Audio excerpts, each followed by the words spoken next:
नमस्कार, मैं हूं ऋचा शर्मा। आप सभी दर्शकों का अन्नदाता कार्यक्रम में स्वागत करती हूं। किसान का जीवन बहुत मुश्किल होता है।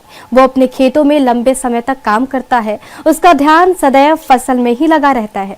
वो अपनी कड़ी मेहनत की ताकत पर अपना जीवन व्यतीत करते हैं।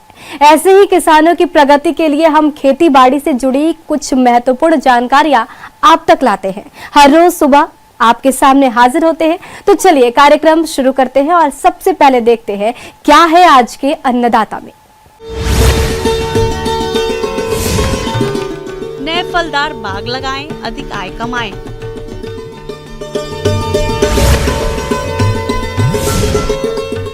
रोगों के नियंत्रण में सहायक है ट्राइकोडर्मा।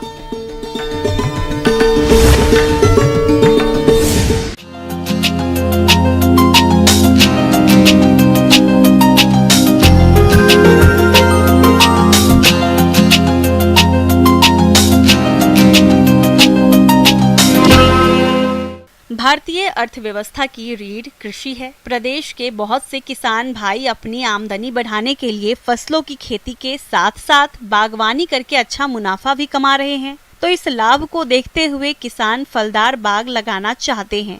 वे किसान सही प्लानिंग करके फलों की बागवानी करें तो आप इन बागों से अधिक फलोत्पादन ले सकते हैं। तो आप कैसे करें फलों की बागवानी, आइए जानते हैं कृषि विज्ञान केंद्र कांगड़ा के बागवानी विशेषज्ञ एनके गुप्ता से।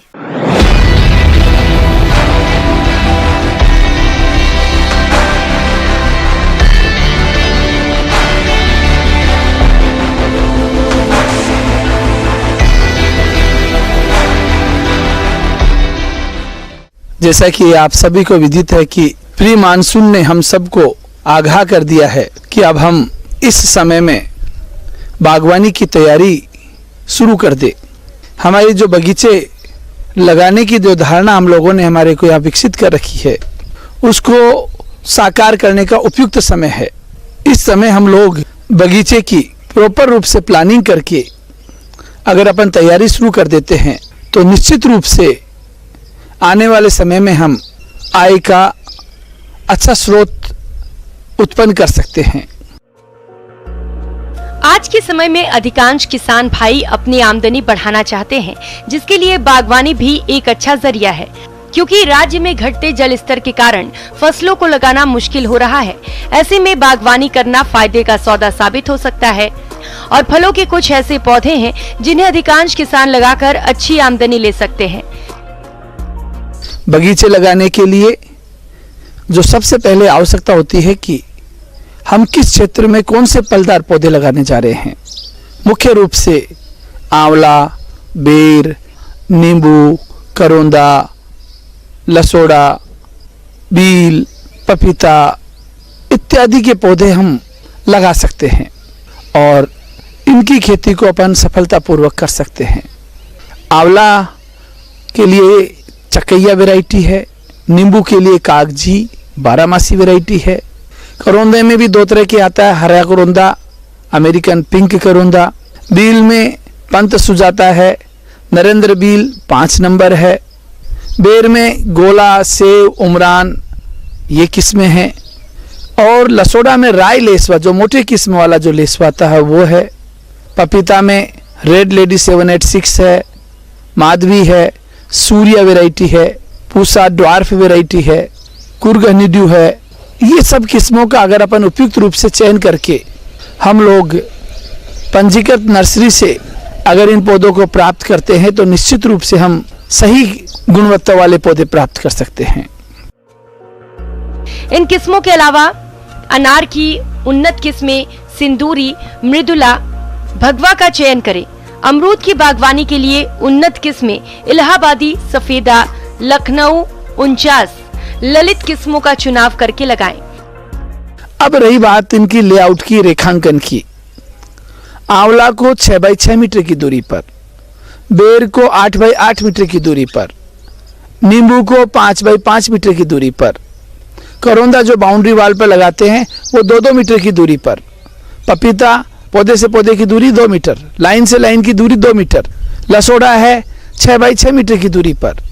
इस तरह से हम रेखांकन करें और रेखांकन करने के पश्चात उसमें 2.5 से 3 फीट के गहरे और 2.5 से 3 फुट चौड़े गड्ढे तैयार करें और गड्ढों को 15 से 20 दिन के लिए खुला छोड़ते हुए, ताकि गड्ढे की मिट्टी सूर्य के ताप से तपकर उसमें पाए जाने वाले समस्त प्रकार के हानिकारक जीवाणु है, मृदा में जो दीमक है और सफ़ेद लट है, इनके लार्वे हैं, इनके अंडे हैं, वो सूर्य के ताप से नष्ट हो जाए। 15 से 20 दिन के पश्चात इस खोदी हुई मिट्टी में 25 से 30 किलो गोबर की खाद, 1 किलो सिंगल सुपर फास्फेट और 1 किलो नीम की खल, ये सब आपस मिलाकर गड्ढे को भर देते हैं और उसके पश्चात 15 जुलाई से 15 अगस्त के भीतर, जब बारिश का मौसम हो, शाम का समय हो 4 बजे पश्चात लगा सकते हैं और लगाने के बाद में उसमें अच्छी तरह से सिंचाई की व्यवस्था करें।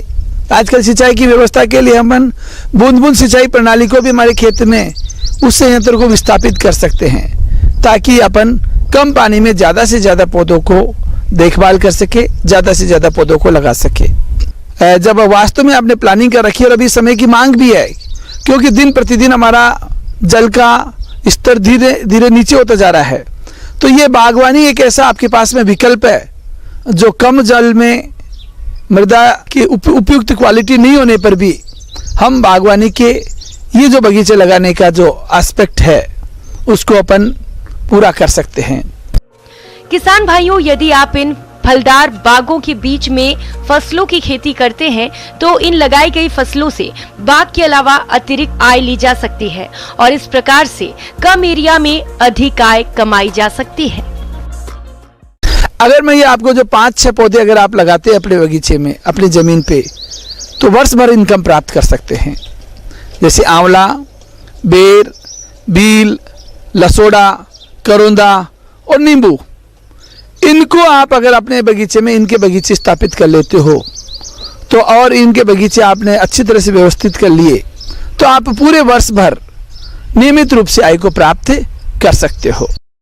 किसान भाइयों, अभी तक आपने खेती से जुड़ी हुई कुछ उपयोगी जानकारियां देखी। अब लेते हैं एक छोटा सा ब्रेक, जल्द ही लौटेंगे और कार्यक्रम में आगे भी है खेती बाड़ी से जुड़ी कुछ महत्वपूर्ण जानकारियां। ब्रेक के बाद आप सभी दर्शकों का अन्नदाता में स्वागत है। चलिए अब रुक करते हैं अगली कड़ी की ओर। फसलों में रासायनिक दवाओं के अधिक प्रयोग से मिट्टी और उत्पाद दोनों पर खराब असर पड़ता है, जबकि बाजार में कई ऐसे जैविक उत्पाद उपलब्ध हैं जिनका आप फसलों में प्रयोग करके कीट रोगों का नियंत्रण कर सकते हैं। आज हम आपको ऐसी ही एक फफूंद ट्राइकोडर्मा रोगनाशक के बारे में बताएंगे, जिस पर चर्चा कर रहे हैं पौध रोग विशेषज्ञ डॉक्टर मनोज वर्णवाल।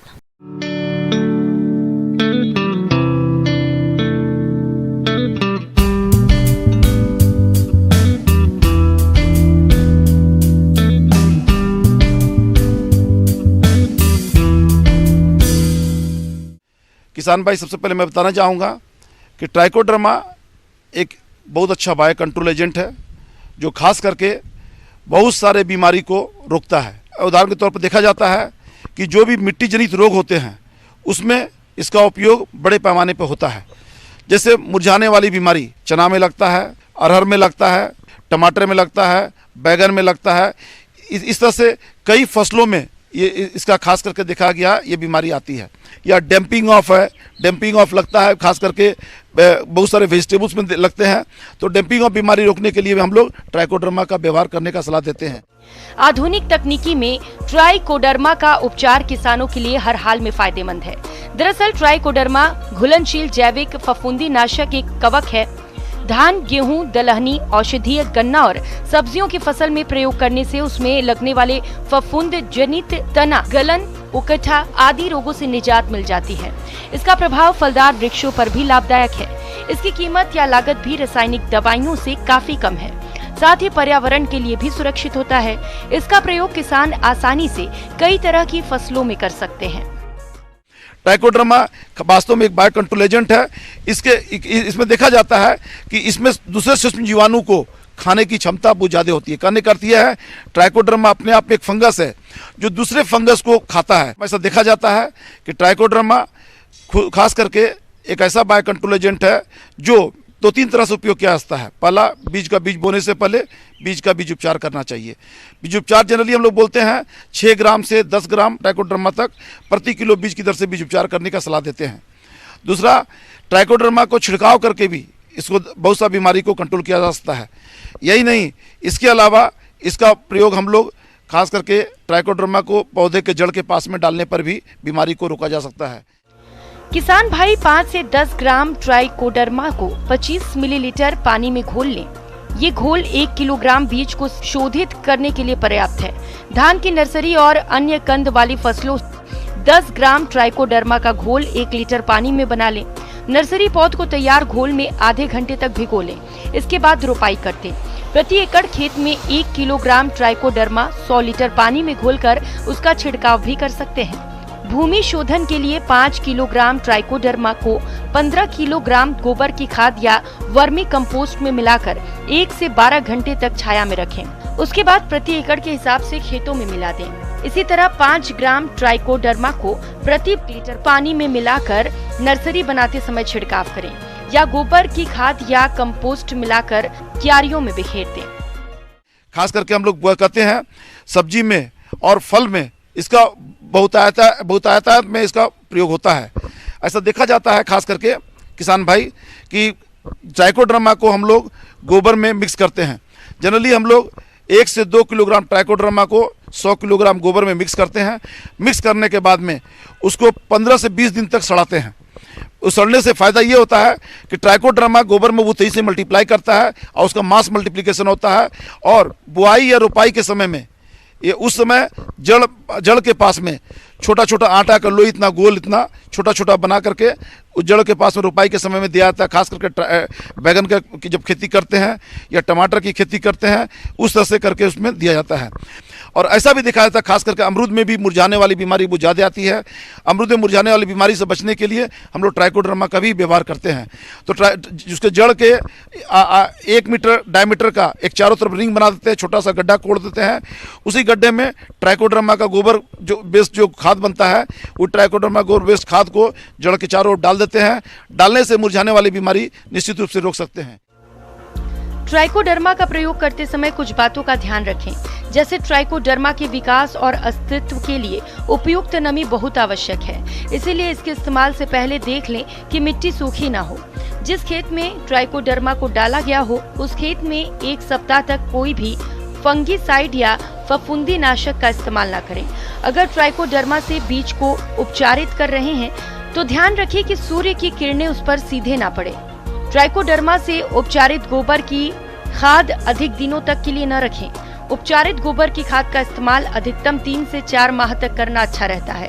ट्राइकोडर्मा सभी सरकारी बीज भंडारों तथा दवा की दुकानों में उपलब्ध है। इसके अलावा कृषि विज्ञान केंद्र, कृषि विश्वविद्यालय, कृषि महाविद्यालयों से भी इसको आप ले सकते हैं। यही नहीं, एक चीज बताना चाहूँगा किसान बंधु, जो मार्केट में ट्राइकोडर्मा मिलता है उसका लाइफ वास्तव में 6 महीने का होता है। इसलिए दवा खरीदने से पहले एक चीज़ आपको अवश्य याद होना चाहिए कि उसका मैन्युफैक्चरिंग डेट देख लेना चाहिए। 6 महीना से पुराना हुआ तो निश्चित रूप से दवा उतना कारगर नहीं होता है। अगर 2 महीना 3 महीना पुराना मैन्युफैक्चरिंग मिले तो ज़्यादा इफेक्टिव होता है, लेकिन 6 महीने के पुराना ट्राइकोडर्मा वो आप व्यवहार में नहीं ला सकते हैं। इसीलिए खरीदते समय किसान बंधु विशेष रूप से आप इसका ध्यान रखेंगे। तो इन्हीं शब्दों के साथ में हम समझते हैं कि अगर आप ध्यान देंगे तो आपको ज़्यादा फायदा होगा और इस तरह से आप समृद्ध भी होते जाएंगे। मौसम के अनुसार प्रबंधनों पर ही टिकी है आपकी खेतीबाड़ी, इसलिए मौसम पूर्वानुमान और उस पर आधारित साप्ताहिक कृषि सलाह इस प्रकार है। ग्रामीण कृषि मौसम सेवा मौसम पूर्वानुमान एवं कृषि सलाह जिला जयपुर द्वारा भेजे गए मौसम पूर्वानुमान रिपोर्ट के आधार पर जिला जयपुर और इससे लगे जिलों के किसान भाइयों को सलाह दी जाती है कि इन क्षेत्रों में आगामी 2 दिनों के दौरान अधिकतम तापमान 40 डिग्री सेल्सियस और न्यूनतम तापमान 27 डिग्री सेल्सियस रहने का अनुमान है। ऐसे में इन क्षेत्रों के किसान भाइयों को सलाह दी जाती है कि कोरोना के गंभीर फैलाव को देखते हुए किसान भाई सरकार की सलाह का सख्ती से पालन करें और स्वयं की उचित देखभाल, व्यक्तिगत स्वच्छता, मास्क का उपयोग, साबुन से उचित अंतराल पर हाथ धोने और एक दूसरे से सामाजिक दूरी बनाए रखने पर विशेष ध्यान दें। बाजरा की बुआई का उपयुक्त समय जून के अंतिम सप्ताह से जुलाई के तृतीय सप्ताह तक है। किसानों को RH-223, RHV 234, RHV 177, RHV 173, RHV 154, HHV 299, HHV 67 improved, राज 171, MPMH 17, MPMH 21 उन्नत किस्मों के बीज का उपयोग करने की सलाह दी जाती है। बुआई के लिए 4 से 5 किलोग्राम बीज प्रति हेक्टेयर की दर से प्रयोग करें। अर्गट रोग के प्रबंधन के लिए बुआई से पहले बीज को 20% नमक के घोल में उपचारित करें। पंक्ति से पंक्ति की दूरी 40 से 45 सेंटीमीटर और पौधे से पौधे की दूरी 15 सेंटीमीटर रखें। जिन किसानों के पास मिर्च, टमाटर और बैंगन की पौध तैयार है, उन्हें खेत में रोपाई की सलाह दी जाती है। मूंगफली की बुआई का उचित समय है। RG 382, TG 37A, RG 425, RG 510, RG 559-3 व गिरनार 2 उन्नत किस्में हैं। मूंगफली की झुमका किस्मों के लिए 100 किलोग्राम बीज एवं फैलने वाली किस्मों के लिए 80 किलोग्राम बीज प्रति हेक्टेयर की दर से रखें। मूंगफली की फसल को कॉलर रट रोग से बचाने के लिए बुआई से पहले प्रति किलोग्राम बीज में कार्बोक्सिन 37.5% और थायरम 3 ग्राम मिलाकर उपचारित करें।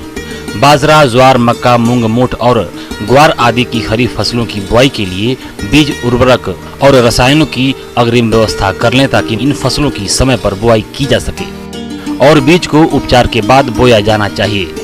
किसान भाइयों को सलाह दी जाती है कि भिंडी में सफेद मक्खी और एजेसिड्स के नियंत्रण के लिए 5% नीम के बीज के अर्क या 500 मिलीलीटर नीम के तेल या एसिफेट 75 SP की 1.5 ग्राम मात्रा या इमिडाक्लोप्रिड 17.8 SL की 0.3 मिलीलीटर मात्रा प्रति लीटर पानी के हिसाब से घोल बनाकर छिड़काव करें। नींबू के बगीचों में रस चूसने वाले कीटों के नियंत्रण के लिए डाइमेथोएट 30 EC दवा की 1 मिलीलीटर मात्रा या इमिडाक्लोप्रिड 17.8 SL की 0.3 मिलीलीटर मात्रा प्रति लीटर पानी के हिसाब से घोल बनाकर छिड़काव करें। छिड़काव सुबह या शाम के समय करें। किसानों को सलाह दी जाती है कि बरसात के मौसम के लिए बाजरा और ज्वार जैसी चारे वाली फसलों की बुआई करें। पशुओं को थनैला रोग से बचाव के लिए दूध निकालने की पूर्ण हस्त विधि का उपयोग करें।